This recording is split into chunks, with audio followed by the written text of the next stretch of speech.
Hi guys, I'm here to tell you about another beautiful story. This story is also about a lion. The name of story is The Greedy Lion.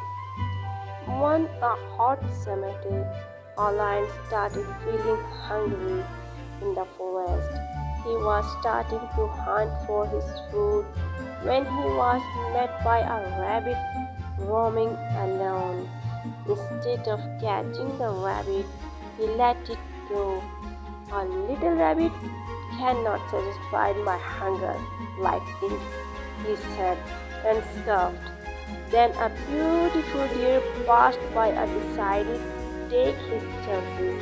He ran and ran after the deer, but since he was weak due to hunger, he struggled to keep up with the deer's speed.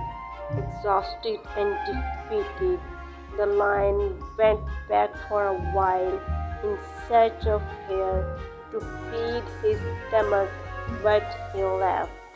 The lion was sad and remained hungry for a long time. Moral of the story is greed is never a good thing. Thank you.